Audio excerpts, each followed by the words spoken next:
নমস্কার বন্ধুরা, চলে এসেছি আবার এক নতুন ভিডিও নিয়ে। তো দেখো বন্ধুরা, এখানে পালংয়ের গাছ আছে, কত সুন্দর টাটকা পালং। তো আজকে আমি পালংয়ের ডাঁটগুলো কেটে নেব। তোমরা দেখতে পাচ্ছ পালংয়ের ডাঁটও হয়েছে, পালং পাতাগুলো আছে। তো আমি কিছু পরিমাণে পালংয়ের ডাঁট কেটে নেব। তো এই দেখুন, আমি কেটে নিয়েছি পালংয়ের ডাঁট। তো আজকে পালংয়ের ডাঁট আর মাছের ডিম দিয়ে খুব সুন্দর একটি রেসিপি তৈরি করে দেখাবো। তো তোমরা ভিডিওটি দেখতে থাকো। দেখুন বন্ধুরা, আমি মাছের ডিম নিয়েছি, মাছের ডিম, আলু নিয়েছি, বেগুন নিয়েছি, কিন্তু অত বড় বেগুন আমি দেবো না। আর এই পালংয়ের ডাঁট আমি নিয়ে আসলাম। তো এবার সব কিছু রেডি করে নেব। প্রথমে ডিমটাকে লবণ হলুদ দিয়ে মাখিয়ে নেব, দিয়ে বড়ি করে ভেজে নেব। এই দেখুন বন্ধুরা, আমি ডিমটাকে লবণ হলুদ দিয়ে মাখিয়ে নিয়েছি, এবার ভেজে নেব। কড়াই বসিয়ে দিয়েছি, গরম হয়ে গেছে। এবার আমি সরিষার তেল দেব। কড়াইয়ে সরিষার তেল দিলাম, এবার ডিমগুলো ছেড়ে দেব।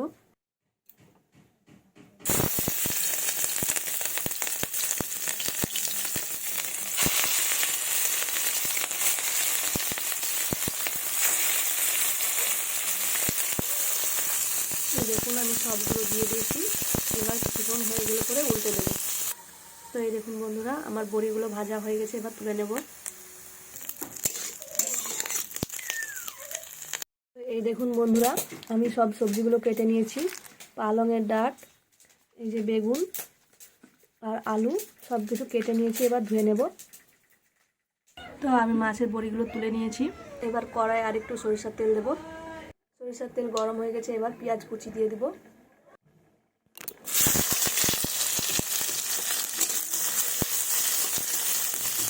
পেঁয়াজ কুচি দিয়েছি, এবার কালো জিরে দেব।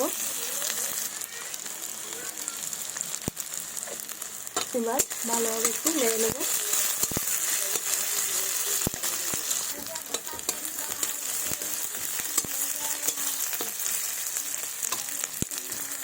পেঁয়াজগুলো লাল লাল করে ভাজা হয়ে গেছে, এবার আমি সবজিগুলো দিয়ে দেব।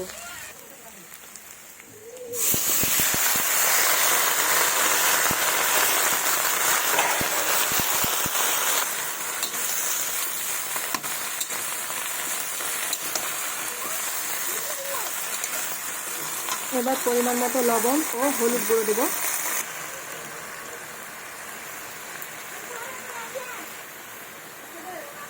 হলুদ গুঁড়ো দিলাম, এবার ভালোভাবে নেড়ে চেড়ে ঢাকা দিয়ে দিব। কিছুক্ষণের জন্য এটা সেদ্ধ হবে।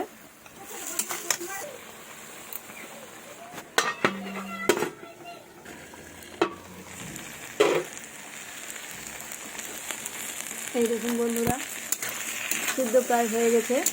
এবার আমি বেটে রাখা মশলাটা দিব। শুকনো লঙ্কা, ধনে বাটা, জিরে বাটা আর আদা বাটা আছে, এর মধ্যে দিয়ে দেবো।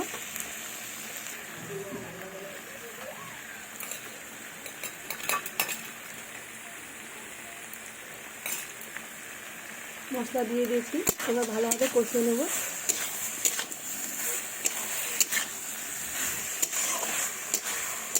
দেখুন, এভাবে ভালোভাবে কষিয়ে নেব।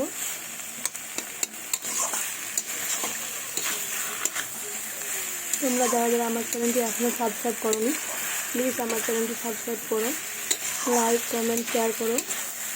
বন্ধুরা আমার পাশে থেকো। তো এইভাবে ভালোভাবে কষিয়ে নিতে হবে।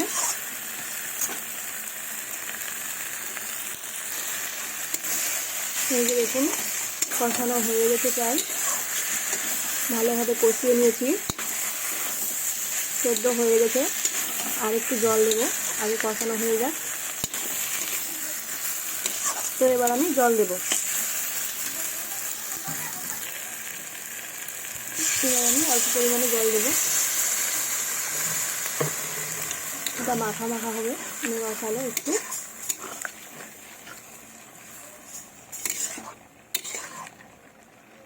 আর একটু দেব।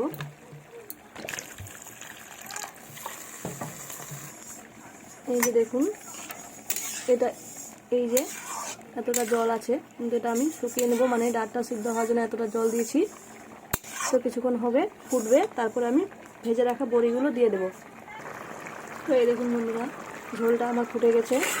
এবার ভেজে রাখা মাছের বড়ি আর এই যে মাছের কানকো আর পাখনাগুলো ছিল এগুলো দিয়ে দেবো, আর এই মাছের কটকা সবগুলো দিয়ে দেবো। আমি সব দিয়ে দিয়েছি। এবার ভালোভাবে নেড়ে নেব, কিছুক্ষণ হতে দেব। খেতে কিন্তু এই রেসিপিটা খেতে কিন্তু খুবই টেস্টি বন্ধুরা, একবার হলেও অবশ্যই ট্রাই করে দেখবেন বাড়িতে, খেতে খুবই ভালো লাগবে। তো এই দেখুন বন্ধুরা, আমার কিন্তু হয়ে গেছে। এই দেখুন মাখা মাখা হয়েছে, খেতে কিন্তু অসাধারণ টেস্ট করবে বন্ধুরা। আপনারা অবশ্যই এই রেসিপিটি একবার হলেও ট্রাই করে দেখেন প্লিজ বন্ধুরা, আমার পাশে থাকুন। তো আমার ভিডিওটি এখানেই শেষ হচ্ছে, দেখা হবে পরবর্তী ভিডিওতে। ধন্যবাদ সবাইকে।